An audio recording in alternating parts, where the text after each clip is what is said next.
Hey everybody, welcome to another edition of Box Seats. This is the show we talk about sports with comedians. Let me start to bring in the comics. Let's get ready to get this show started. Up first, my man Howie Bell. How you doing, Howie? What's going on with your brother Holder? How you feel, man?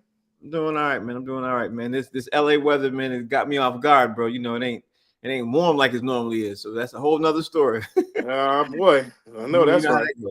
Yeah. Yes, sir. My man Maurice Smith is in the building, the comedian Maurice Smith. Mo, how you doing, bro? I'm doing all right, man. You out on the West Coast complaining, man. Don't come back to the East Coast. Don't come back to the East Coast with that. Oh Jesus! Come on, man. You complaining? You in New England? You in Northern? We are the North. He messed up the joke. My man Jason Hayes in the building. Jay, hey, how you doing, bro? Hey, what's up, man? It's all good. 61 degrees in Brooklyn. I don't know what y'all doing in LA. 61. It's 61 degrees here too. So how about that? How about that? But it was 80 yesterday, so little.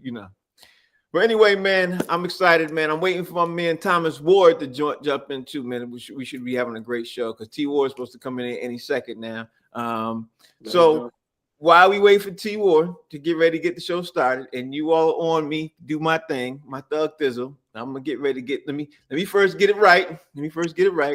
Here we go. Get ready to get it right. And then obviously, let's get ready to get this thing started. So, okay. The top 5 best playoff series in the NBA as they were to you. My man, here go T Ward right here. I just spoke you up, T Ward. How you doing, T? Yeah. What's happening, people? Glad to be here. T Ward. What's the deal? I got a lot of light in my face, so I can't really see y'all. Got studio lighting in my kitchen. Half the light. I'm a light freak. I'm a filmmaker, so I like the light shit. So I got a lot of light in my eye right now. It's all right.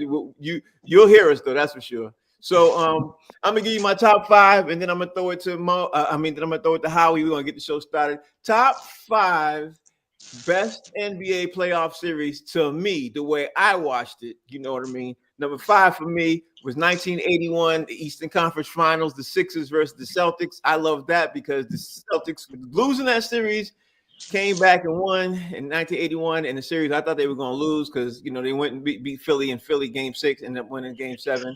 That's number 5 for me. Number 4 for me, Eastern Conference Finals, the Bulls versus the Pacers in 1998. I was like, yo, this is a really great series too.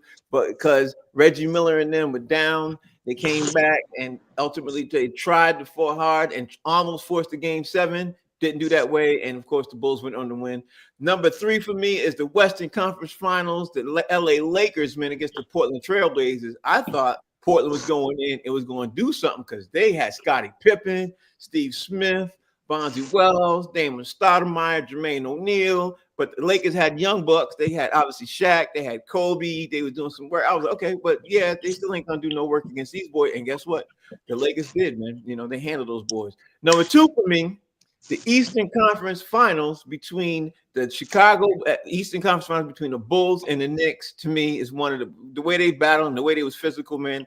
I absolutely love that. To me, it's one of the best that I absolutely 100% loved because of ultimately the way it was physical. I love the physical things. And game 4 of the series was really legendary because Jordan scored 54 points and that move he did, that shake and bake he did on Starks and those and Ewing, it still is highlights in his highlight reel. But number 1 for me got to be the 2008 NBA Finals, and y'all know why? Because you see the B on my head, man. Because the Celtics came back, man, and destroyed everybody. And after they put together the big 3, and they did their thing, so I was very, very happy about that. That's my favorite NBA playoff series in that order.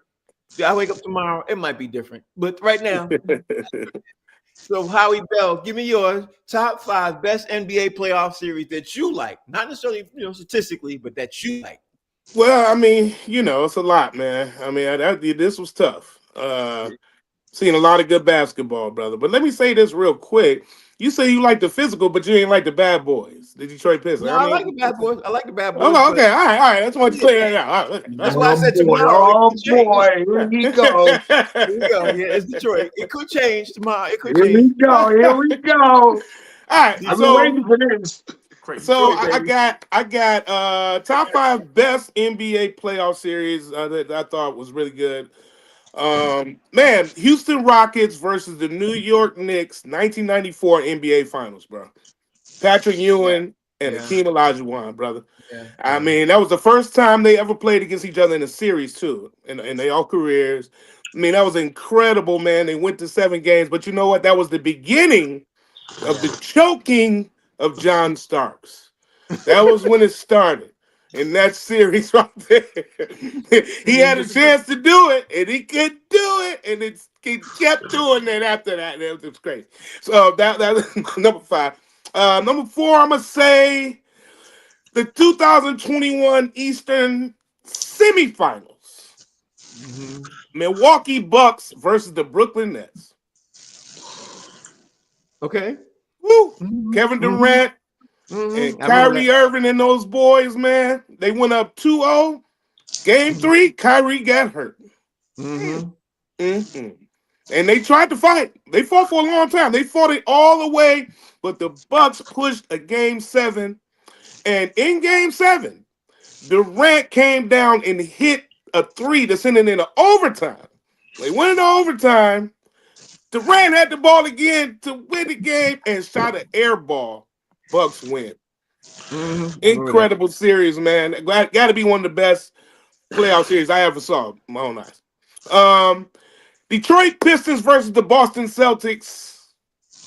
1987 Eastern Conference Finals. One of the best series in playoff history. Incredible. It was when I tell you, see, this is why this series was so important, because back then it was important to win home games. That's right. And everybody fought for their home game. Like kind of now, people win on the road and all that stuff kind of easy now. Back then, it wasn't easy to win on the road. And the Pistons had a chance to beat Boston and go up 3-2 in that series. In this game, man, I tell you, one of the biggest upsets for Detroit, probably one of the best moments in Boston history. That series, Detroit went on to lose, of course, that series. But after that, they went on to appear in 3 finals after that. Just a side note, but that series was it was a turning point in the Pistons and the Boston's franchise. All right, 87 Eastern Conference Finals, crazy. All right, I'm gonna say Lakers versus Celtics, 2010 NBA Finals. That was crazy. The Lakers was down. I'm sorry. I'm sorry, Frank. But yeah, I ain't trying to beat up on Boston, but I gave you some props on the last one. There's one that got to beat up on you. They were down. The Lakers was down 3-2. Lakers was down 3-2, brother. And Kobe Bryant, Paul Gasol. Oh my God, they came back to win that series in 7 with no Shaquille O'Neal. This was the beginning of the Kobe Bryant. This was it, man. And that win was absolutely incredible. And another thing, as a side note, they wasn't scared of Kevin Garnett in that series. They wasn't scared of him. Before, they were scared. They wasn't scared of him no more. And so they got over that. You know what I'm saying? All right. And then I guess my number 5 would be, probably somebody else might say the same thing, the Cleveland Cavaliers versus the Golden State Warriors. Being down 3-1, LeBron James brings them back in an epic fashion in the 2016 NBA Finals. That was crazy. One of the biggest plays in that game, in that series, was a big block in Game 7. Though, in the Game 7, LeBron came down and blocked Iguodala, man, on a fast break, bro. And kept it in play. Man, that was one of his epic blocks I've ever seen in a game. It's been pretty more Tayshaun Prince and that, but that was great and that was epic. Those are my top 5 best NBA playoff series. Okay, Howie, I love you to death, Brandon, but you know something? Yeah, that Lakers Celtics thing, man, I'm kind of mad at you because there's one thing you forgot to say.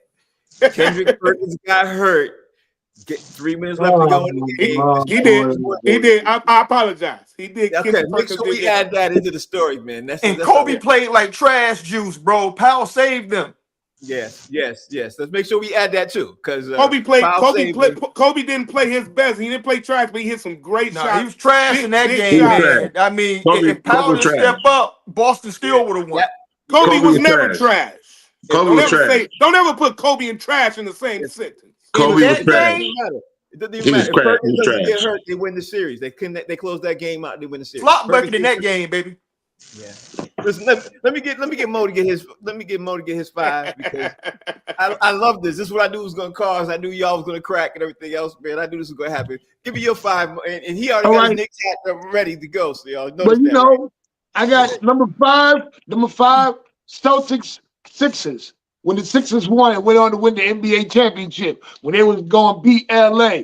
Anytime the Celtics could take a loss, I was down for it.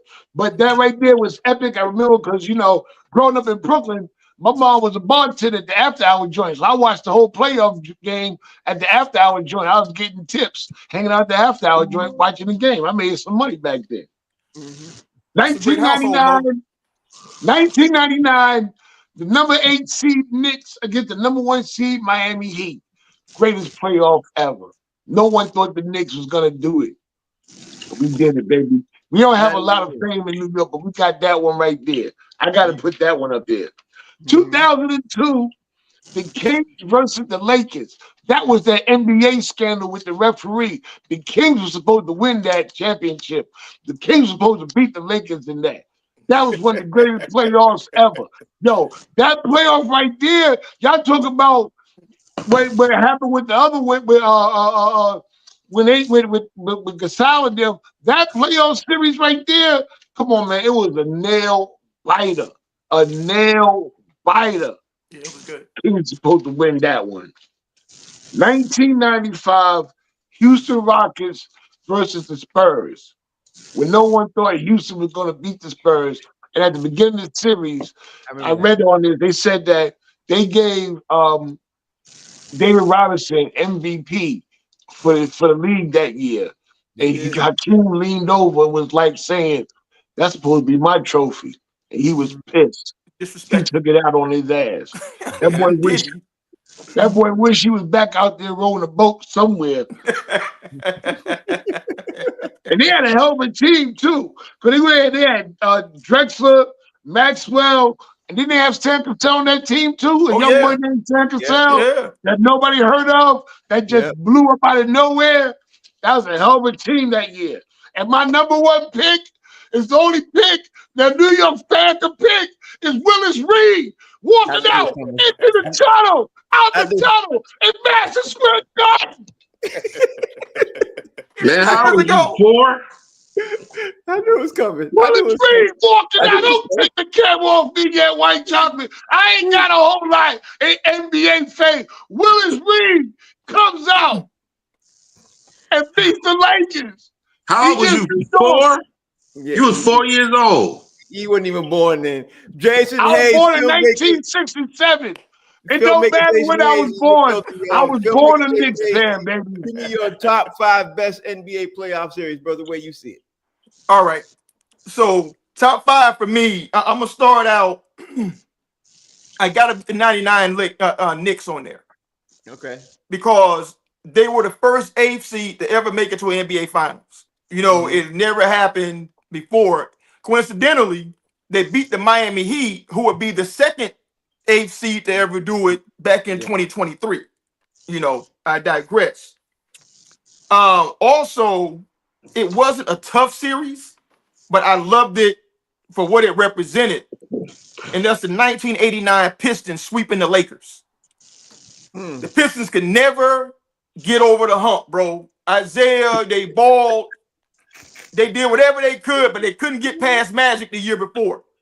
And to not only get past them, but to sweep them, one of my favorite series ever that I've ever seen. Yeah.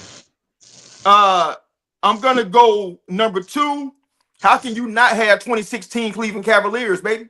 Yeah. You know what I'm saying? To go down 3-1 and then come back and beat a 73 win team. That has to be on everybody's list. I don't care who you are. Yeah. Kevin.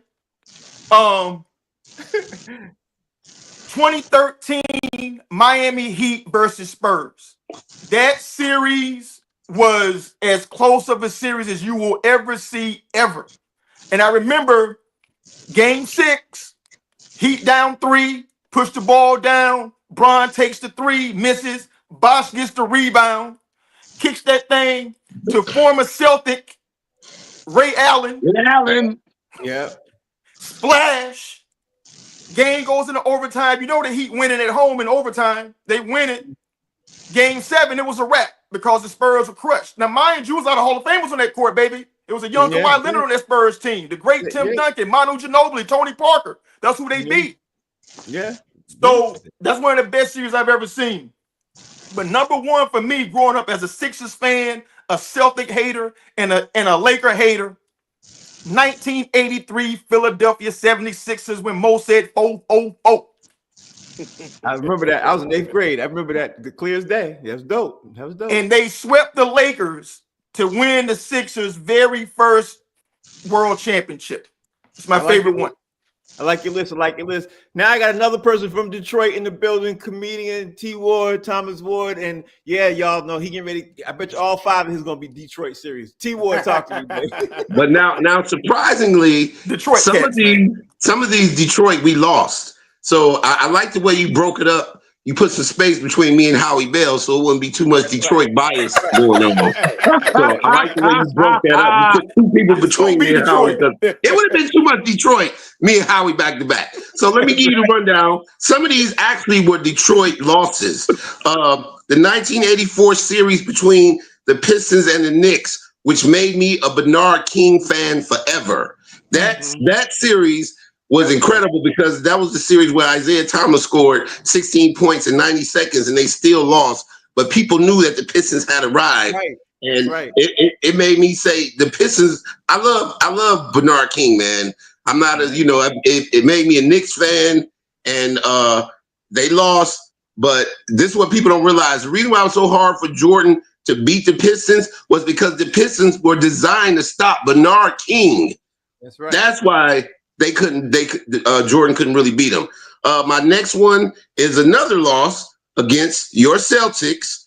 The one that Howie Bell said in Game 7 when Adrian Dantley bumped heads with Vinnie Johnson. I was like, we ain't never gonna beat the Celtics when that happened. I was like, we never gonna beat them. I wasn't at the same year Isaiah Thomas threw the ball away. I was like, we never gonna beat them. It's never gonna happen.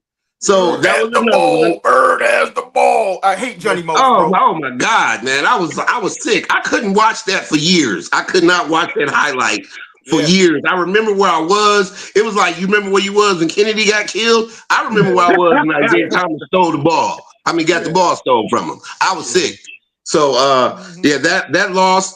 And then I got a couple that Frank and somebody else hit on. Lakers versus Portland in 2000. One of the greatest comebacks I have ever seen, period. Yep. I lived in LA, but I wasn't a fan of the Lakers during that run. I didn't become a fan of the Lakers until Kobe took over, but that was a great series. I was disappointed because my man Steve Smith was on there. I wanted to see him get one. And also the Lakers versus Sacramento. Somebody else brought that one up. Mike Bibby did not miss a shot. That's right. It was like, dude, every time he was open, he hit it was incredible. I mean, like I said, that series was so close. The refs had to fuck it up. It was like, come on, man. And that's why the refs got involved. Exactly. Hell yeah. And here's the crazy part. Chris Webber is my Instagram friend. And one time he had a post up about that series. And I put up, damn you, Peja Stojakovic. And he hit the like. Because Peja Stojakovic missed a wide open 3-pointer that would have beat the Lakers. Yeah. I put damn you, Peja Stojakovic, and Chris Webber hit the fucking like button. And I was like, yeah, god damn it. Fuck him. And, truth, baby. Yeah, and anytime the 89 Pistons and the 90 Pistons beating the Bulls, that's it. Yeah. My favorite. That's my favorite, number one. I like your list. I had to put 2 in there. I like your list. I like your list, T. Ward. Like your list, T. Ward. So with that same thing, keep me going. That same spirit of mind, keep me going. I said, you know what? When we were having this yesterday, I said, we did the 5 best NBA playoff series. Now let's do the top 5 playoff best series in any sport, just to keep the same theme going, because obviously, there's a lot of sports out there that had a lot of stuff that was jumping off. And I did not include sometimes the same NBA because I didn't want to do overlapping. So for me, number 5, best playoff series in any sport, any run. Number 5 for me has got to be the Red Sox and the Yankees in 2004. Being down 3-0, man. coming back. Ooh, that was. I ain't even gotta say no more about that with these Yankees fans on the panel. Yeah, Mo, you better blank out. I ain't got to say that with that. That's number 5 coming in for me. Number 4 for me, staying a homer, got to be the Boston Bruins. End up coming in and going 7 games to win the Stanley Cup in 2011. They were able to do that. They defeated the Vancouver Canucks. Man, that was a great series. And that's probably the only time I really watched hockey. I haven't really watched hockey like that since. Number 3 for me, the Sixers against the Lakers in the 1983 run when Dr. J came down and cuffed that ball, bro. And the Sixers won. Listen, I thought the Sixers were going to lose that, man. But then they came back and won that. I love that. And to me, best series any sport. Number 2, I want to say the Cleveland Cavaliers, Golden State Warriors, 2016. That's why I didn't want to include that in my first list because I knew I was going to put it in this list. And my man Jason Hayes had that on his list, and I 100% agreed.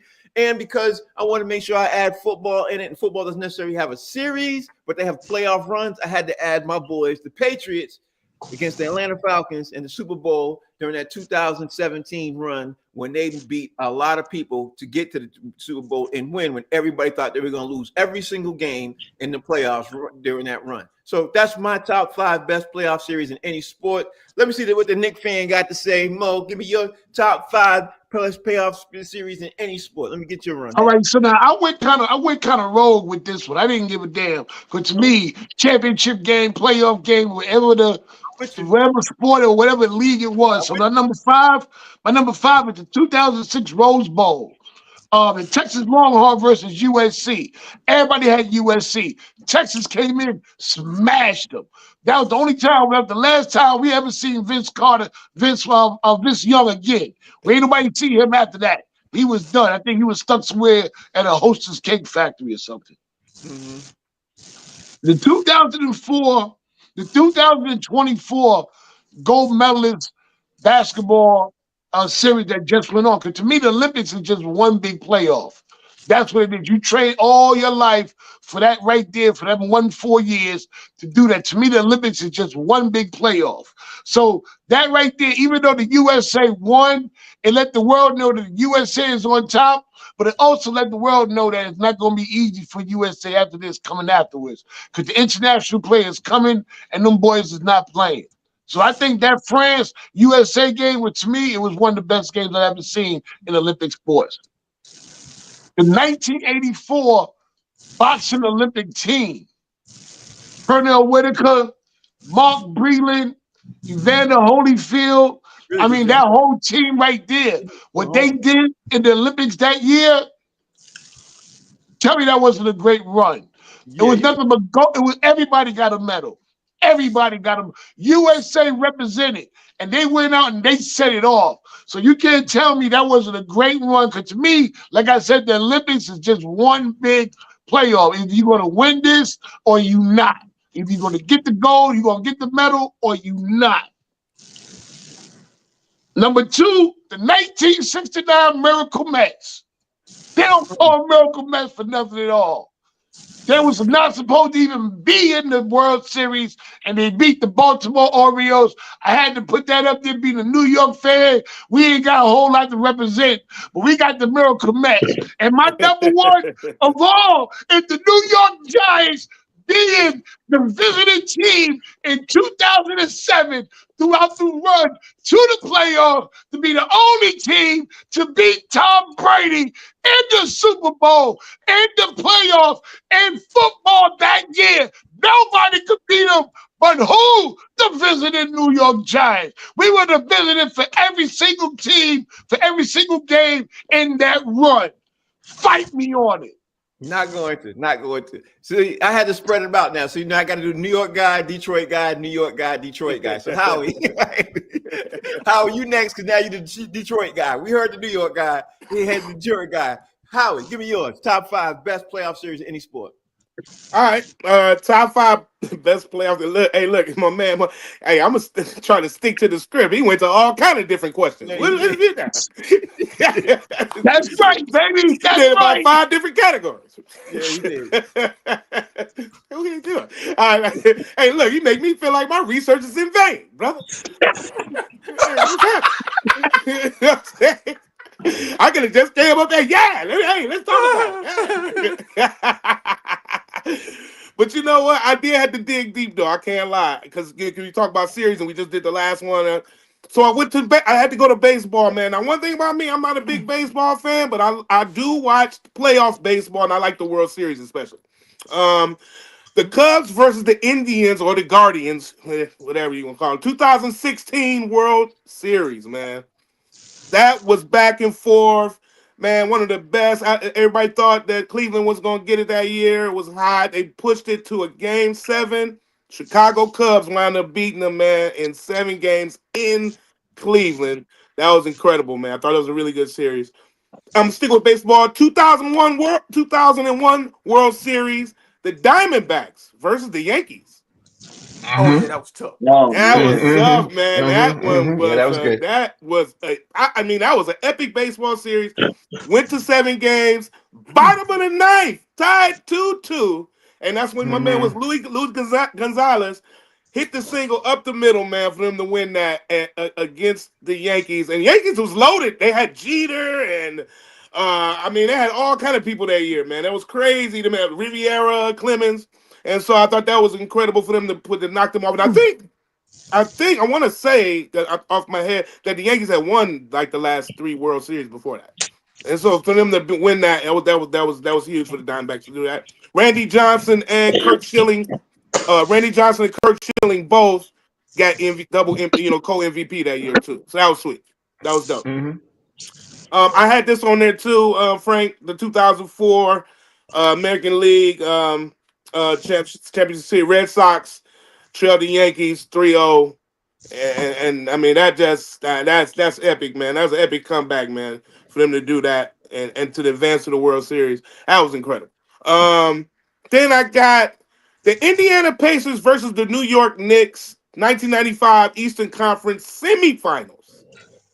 And that was the series where Reggie Miller hit 8 points in 8.9 seconds. And that was in game 1 of that series. And but it went on 7 games, but I tell you, probably one of the most epic series that I've seen. You know what I'm saying in a basketball series. Of course, Indiana went on; they lost in the conference finals.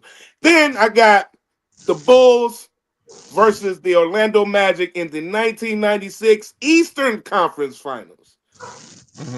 The Bulls swept Shaq and the Magic. I mean, that's when Jordan was. I mean, that is the beginning of the second run of his finals. You know what I'm saying? Winning spree, and that was the beginning of it, man. And them to sweep them and go on, man, and win. That this was just for them to do that to Shaq at that time. I just thought that was incredible. I know it was Jordan and all that. He just came back from baseball. And all that stuff, or you know what I'm saying, all that, or no, he played the year before they lost, whatever that was. So I'm tripping a little bit. They came back and they didn't do good in the playoffs. Whether they lost in the first round or something, or the second round, they came back. He came back. Yeah, he came back in the middle of the season. Absolutely. So for them to come back in '96, sweep Orlando, track that was an incredible series, man. And I got that up there at number 1. All right, then let's go back to the other New York dude, Jay Hay. Give me talk to me, bro.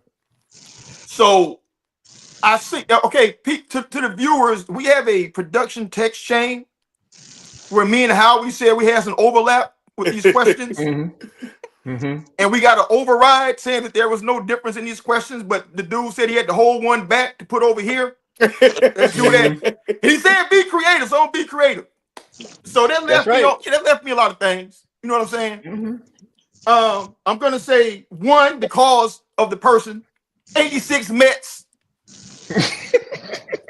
I know. That's right. 86 Mets. Buckner between the legs. You know what I'm saying? You gotta put that I hate you right about that. I hate you right about now, James. Hate you about now. Number 4 for me, I love Monet Davis, the run she made in Little League. You know, seeing a little girl playing against boys and really doing well against that. That was a lot of fun. One. That's a great playoff series. Good one. Another good series, not because it was a really tight series, because they went 6 games, but when the Braves beat the then Cleveland Indians for their first World Series championship back in '95, really appreciated that. That's up there for me. And because I'm a diehard Florida State fan, the 2018 Florida FSU softball team, they won their first national championship after going to 10 previous and never winning. But they ran through everybody that year. I mean, they was homering like every other at bat. So that's one of my favorite playoff series. And number 1, this may or may not be true. So I'm just saying, hold it to it. But the Great Atlanta Strip Off of 2007. That's with a K. That's with a K, not the T. Strip. The Strip Off. It pitted Nene Leakes against Martina the Man Eater Morris. And they were competing for the chance to be the first Real Housewife chosen to pick the rest of the team. And since we know who Nene Leakes is, she won by a cheat, baby. That's what it was. My man T Ward, talk to me, bro. Talk to me. Tell me what your top 5 best playoff series in any sport. Not by a cheek, man. I had to. By a cheek. I know, right? First off, I want to know: do we get a union writing credit for this? This is a lot of damn writing right here. We get a. Do we get to join the writers' union and shit after this? We could have been joining the writers' union.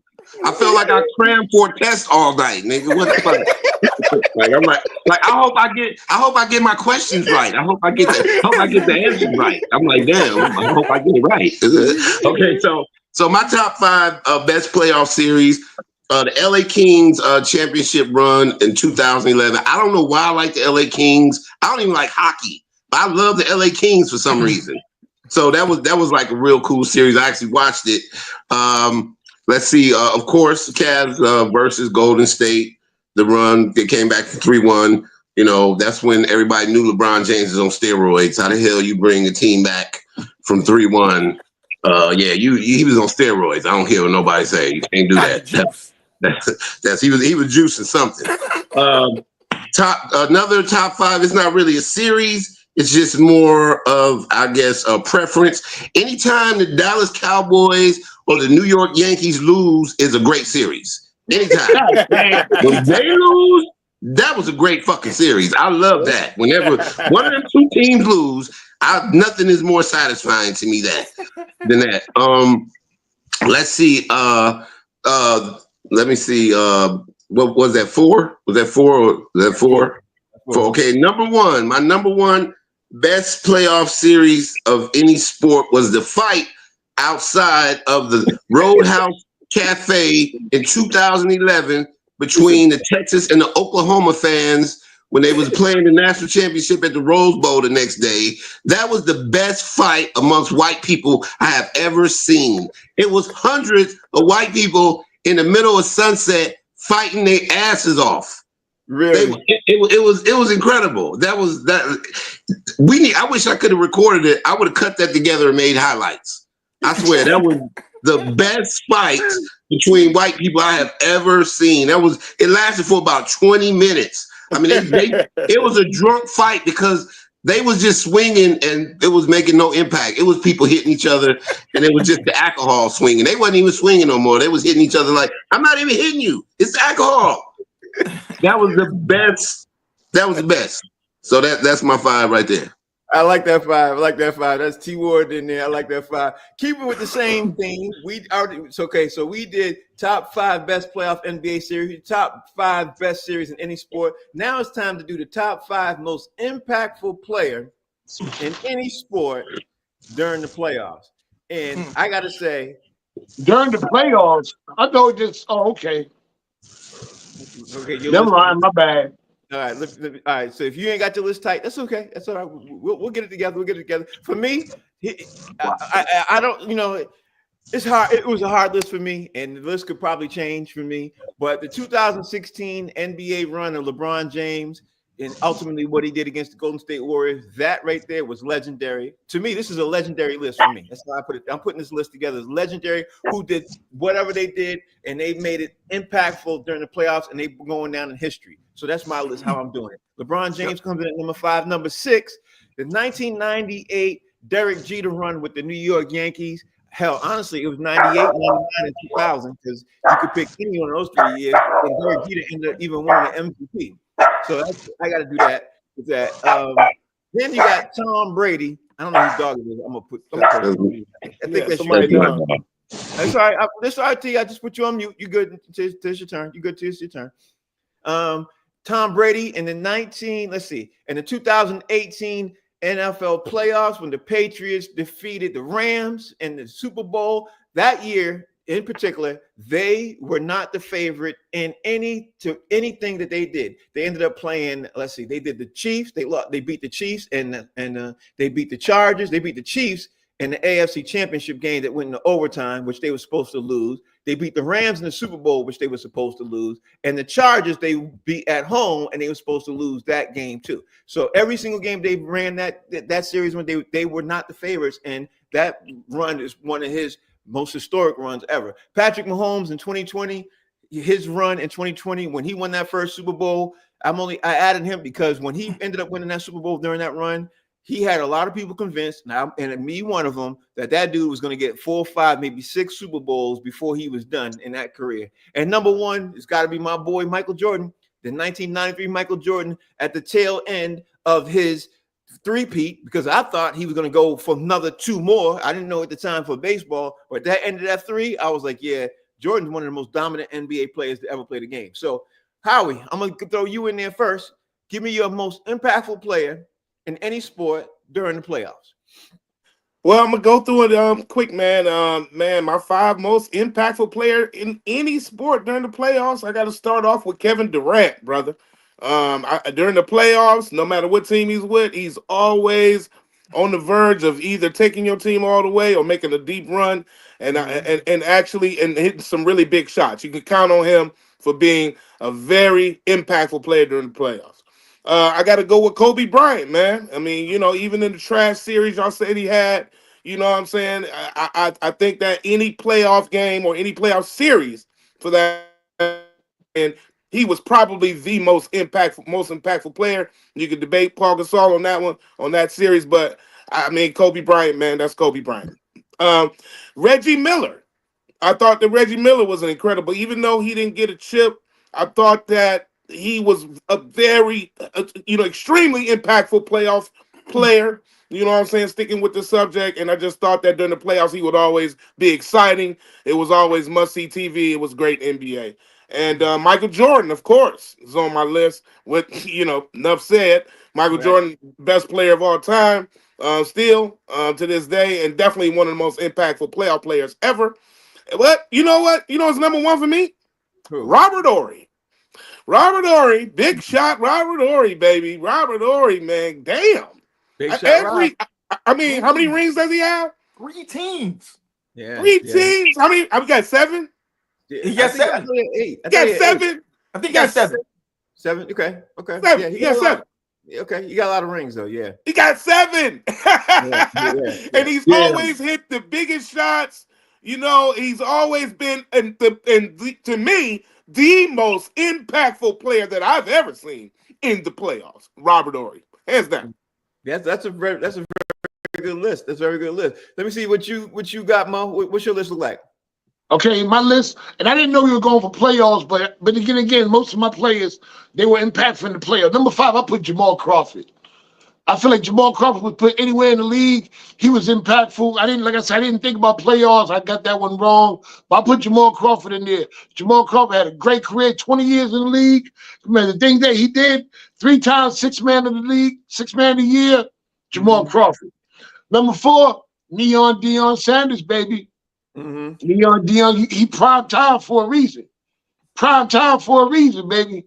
Wherever he went, they did what they had to do. Number 3, and I didn't want to put this in there, and Frank might even laugh. Pedro Martinez. I like that. Pedro Martinez. They don't win that ring without Pedro. They don't even get to be the team that they were without Pedro Martinez. I mean, Pedro Martinez, man, I would take him any day to be in the pinstripes. Oh, I wanted to have it so bad. Bo Jackson. Like I said, I didn't put playoffs. I was just thinking most impactful player. So I felt Bo Jackson. You can't go no wrong with that. I mean, you always wonder what would happen if he didn't get injured. My number one most impactful player, no matter where you put him at, Omar from The Wire. I feel like you put Omar in any state, any situation, he gonna get some boys, he gonna get some money, and he gonna make sure it happens. Whether he's in Baltimore, DC, New Orleans, California, you put Omar in any situation, he gonna make it pop off. He gonna be the MVP no matter where he go. You crazy, man. You crazy, bro. You crazy. All right, but I hear your list, though. I hear you. Jay, Jay, hey, give me your list. 5 most impactful players in any sport during the playoffs. Well, first I want to say, Mo, you got a 40 on your test, bro, for not reading the instructions. Yes, you got 2 out of 5. I knew this was a test. You know, and that's when your teacher hand your paper back face down. You know what that's like, right? So for me, I'm gonna start out number 5 only because he lost. Barry Bonds in the 2002 World Series. Man, that dude batted .471 with 8 hits, 4 homers, 6 RBI, 8 runs scored. He had an on-base percentage of 700. This dude was seeing 3 pitches a game, and he was crushing every one of them. Number 4 for me, I gotta go Reggie Jackson, 1977 World Series, right? Because this dude hit 5 home runs in the World Series. He hit 3 in one game. Now you know you're the impact player when you come out with a brand new nickname. You know what I'm saying? That's just sheer domination. Mr. October was born in this World Series. Yeah. I can't leave off LeBron James in 2018. I knew it was coming. I can't leave him off. 2018, bro. Listen, LeBron averaged 34 points, 8.5 rebounds, 10 assists, 1.3 steals, 1 block, and shot 53% from the field while playing lockdown defense. That was the first time I felt like the player on the losing team should have been Finals MVP, and I meant it. You know what I'm saying? Like, for real. He was that dominant. Number 2 for me, they don't talk about her enough. Cynthia Cooper of the now defunct Houston Comets. I was at one of the finals games with the Liberty, back in 2000, which was the last year that they played, in there, whatever. She averaged 23 points a game, while leading Houston to their 4th straight WNBA championship.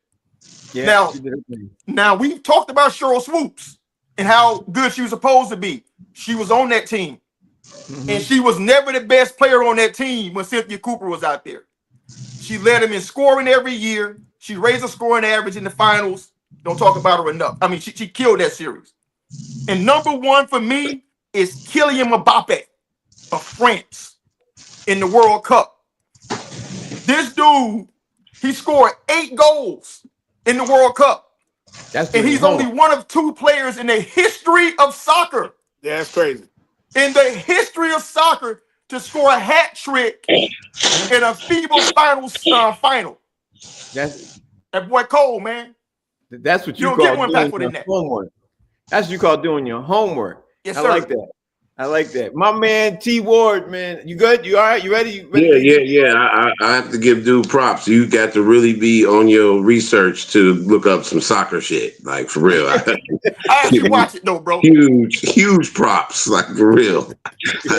Soccer is watching paint dry. I don't know how you like the sport where the score is 2-0. You done did all that shit for an hour and a half and you got 2 points. That shit will never be big in America. I'm sorry. Our attention span is too low for soccer. So, yeah. Okay.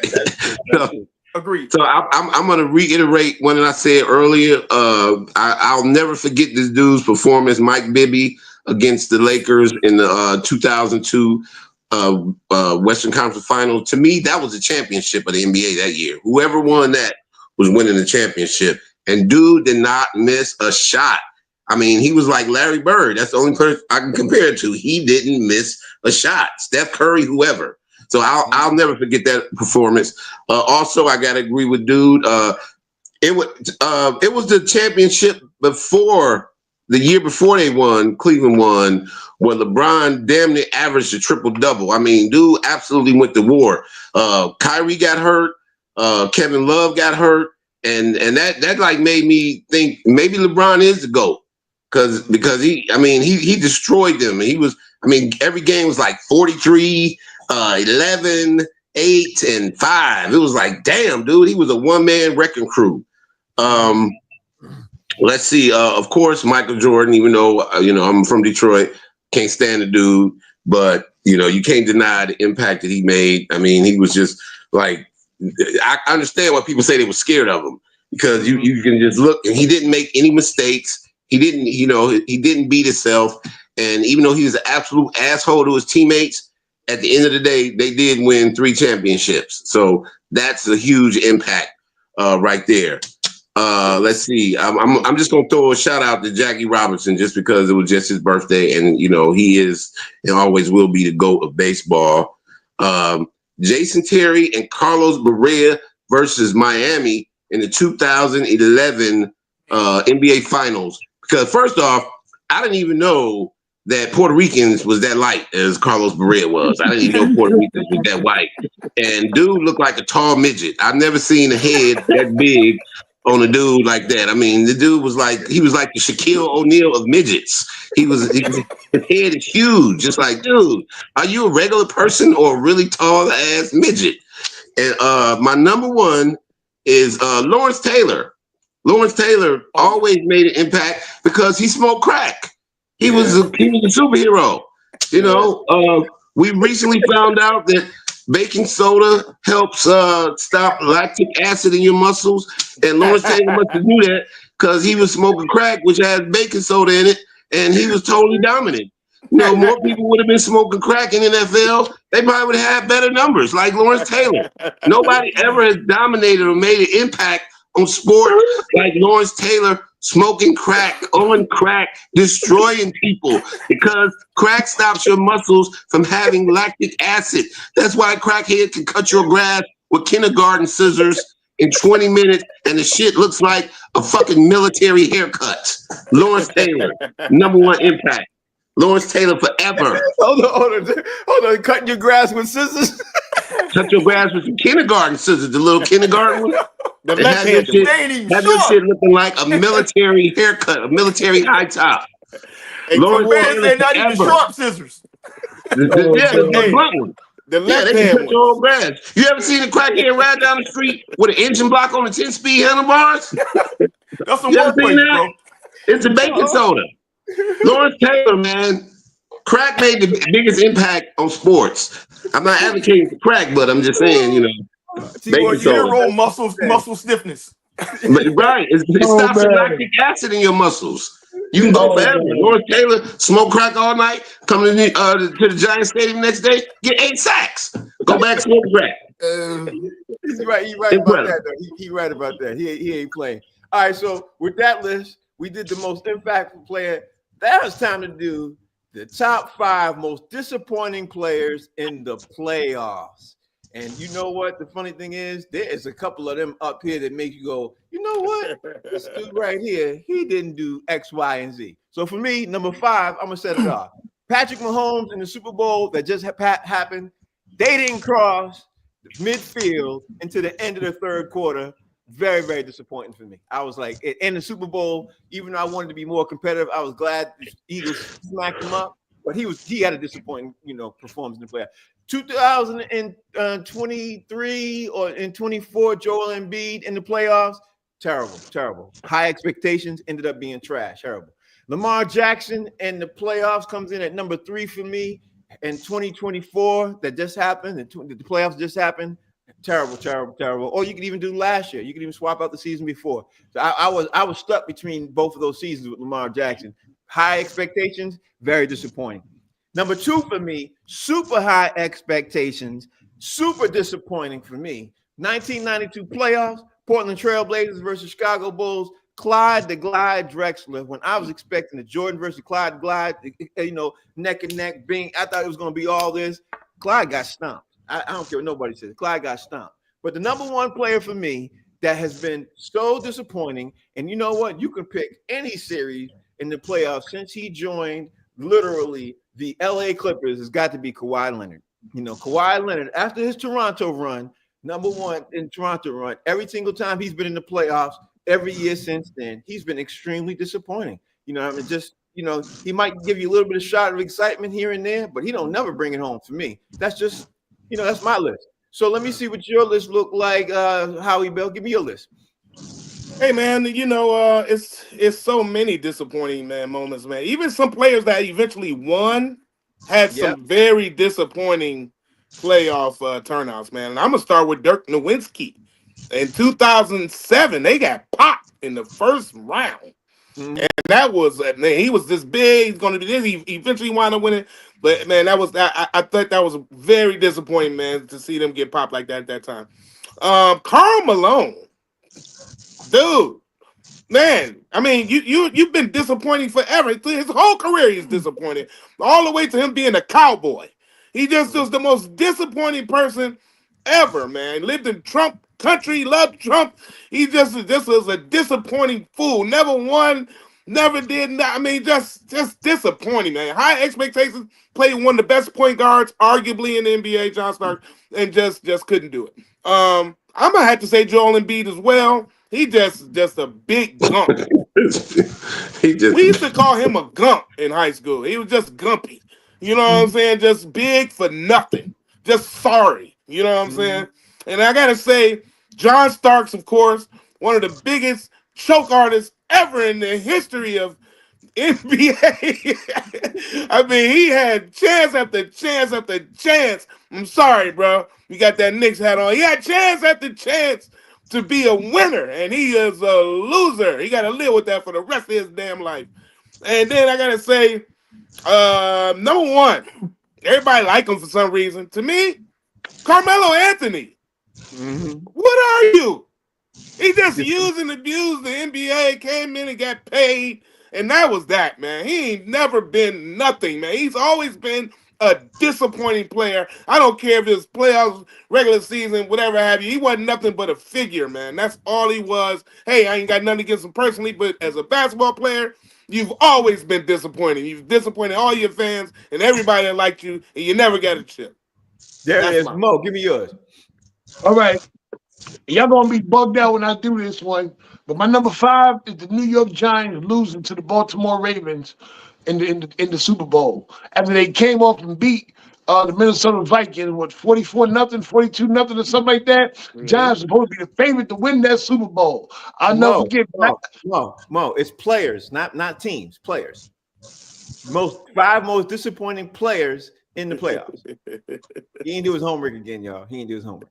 When we come back, before is Chris Paul or any team that he played on in the playoffs. But every time Chris Paul got into the playoffs, he never made it to the end. Don't say I didn't do my homework. So I had one mistake, man. All right, leave me alone, man. Chris Paul, anytime he was in the playoffs, tell me that wasn't disappointing. That was. Tell me. Keep going. Hey, you got to call it the 5 most disappointing sports broadcasters of all time. Keep going, Mo. You on 3. You got number 3. Keep going.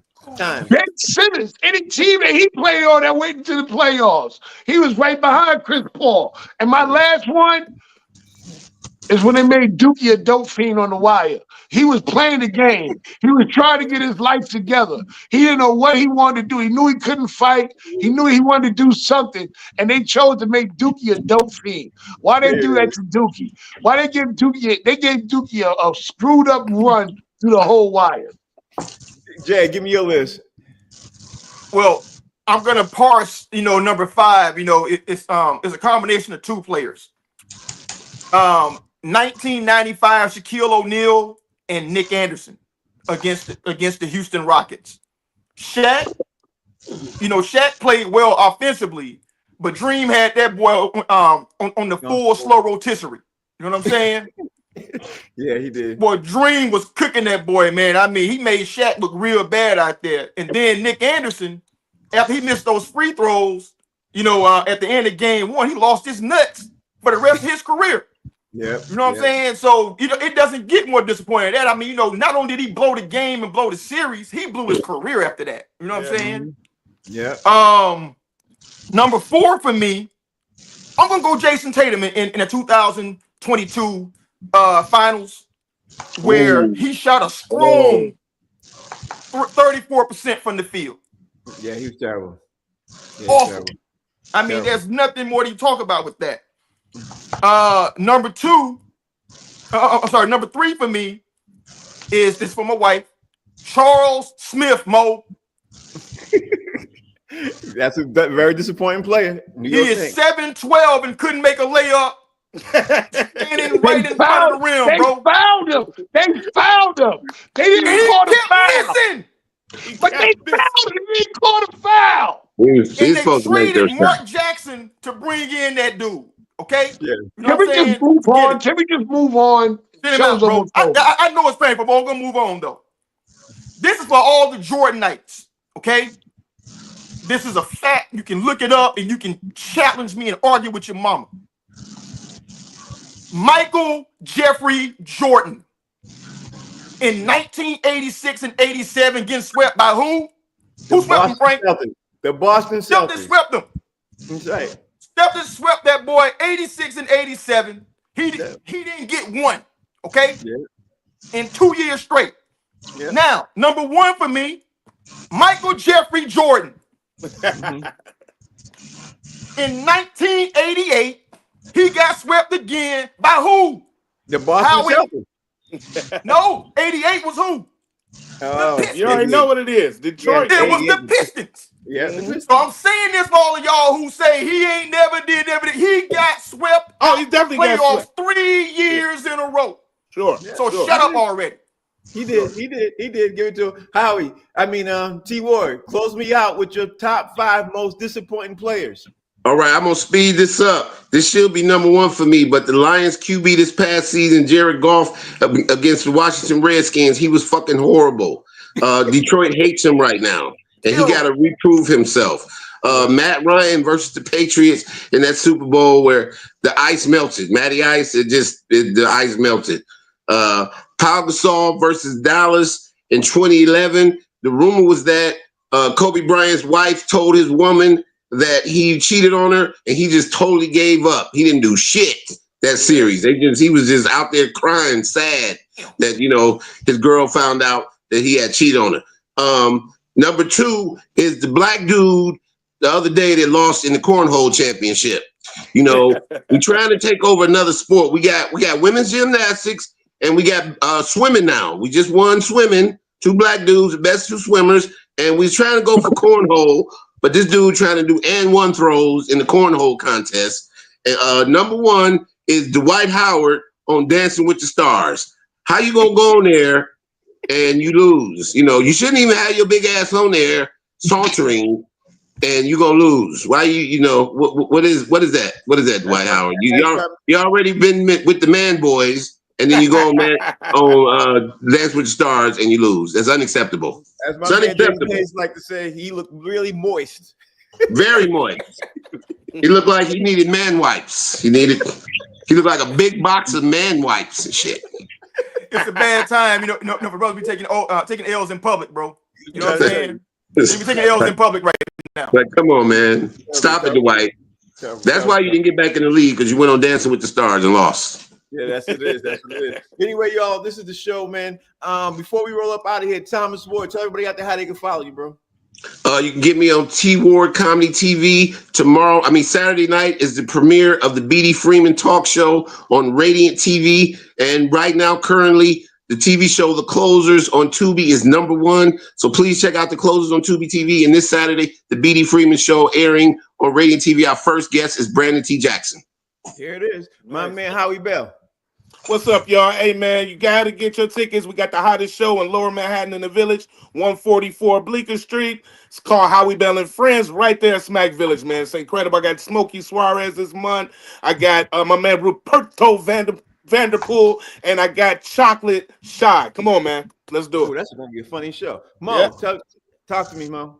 You catch me all this weekend doing all the John Tobin rooms here in Boston, Massachusetts. I'm going to be local this Friday. Actually, everybody say when I'm coming back to Boston, I'm in Dorchester, Massachusetts, in Upham's Corner, where you might get shot going into the show. I ain't got all this glamorous stuff going on. I'm still trying to make my bones out here. So come on down to the Bucket of Blood in Upham's Corner and see me tell some jokes.